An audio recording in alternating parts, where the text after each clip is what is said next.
మానవుడు భగవంతుణ్ణి చేరడానికి ఎన్నో సాధనలు ఉన్నా ధ్యానం ఒక సాధనం. భగవత్ సాక్షాత్కారానికి ధ్యానాదులు తప్పనిసరి. ధ్యానం జీవిత సాఫల్యానికి అత్యుత్తమ మార్గం.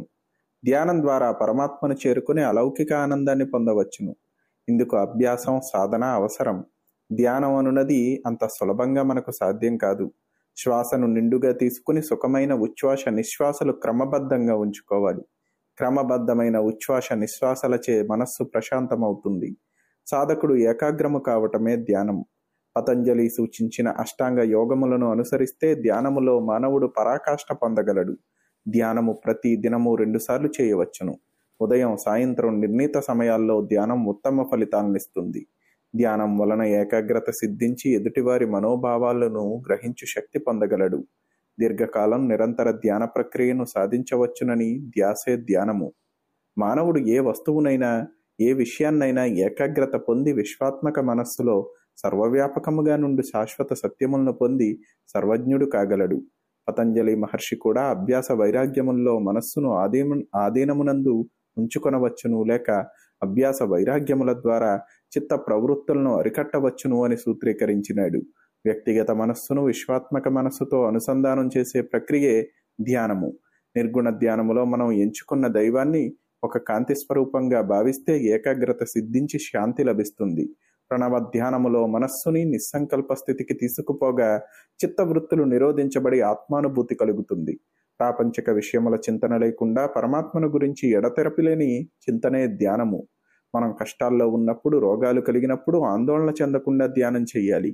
ఈ ధ్యానం వినయ విధేయతలతో వచ్చిందే ధ్యానం.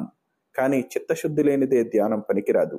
మనకు ధ్యానం వలన ఎన్నో ఆరోగ్యకరమైన, ఆధ్యాత్మికపరమైన విషయాలు గోచరిస్తాయి.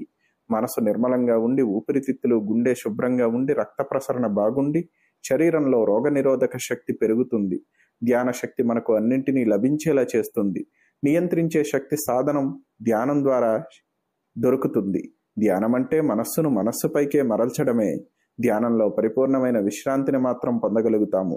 ధ్యానాన్ని మన మనస్సులో మనం సంకల్పించే ఆలోచనల ద్వారా చేస్తాము.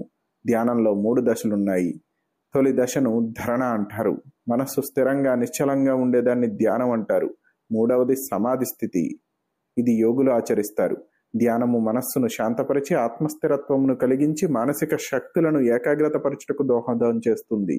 అనంతమైన ఆనందాన్ని మనకు ప్రసాదించే మార్గాల్లో ధ్యానం ఒకటి. మనం ఏమి చేస్తున్నామన్న దాని మీద సంపూర్ణమైన అవగాహనతో, స్పృహతో స్వచ్ఛందంగా ధ్యాన సాధనను కొనసాగించాలి. పవిత్రమైన ధ్యానం మానసిక మాలిన్యాలన్నింటినీ దహింపచేయటానికి దోహదపడుతుంది. సగుణ ధ్యానం, నిర్గుణ ధ్యానం అని 2 విధానాలు. నిర్గుణమైన పరమాత్మను ధ్యానించడం కష్టం కనుక సగుణ ధ్యానం చేసి అది పరిపక్వత పొందిన తరువాత నిర్గుణ ధ్యానం చేయవచ్చును. భగవత్పరమై కొనసాగే ధ్యానము ఉత్తమమైనది. నాస్తి ధ్యాన సమో యజ్ఞః, నాస్తి ధ్యాన సమం తపః, నాస్తి ధ్యాన సమం తీర్థం, తస్మాత్ ధ్యానం సమాచరేత్ అని ధ్యానంతో సమానమైన యజ్ఞం, తపస్సు, తీర్థం లేవు. కానీ ధ్యానం ఆచరించాలని శాస్త్రాలు బోధించాయి.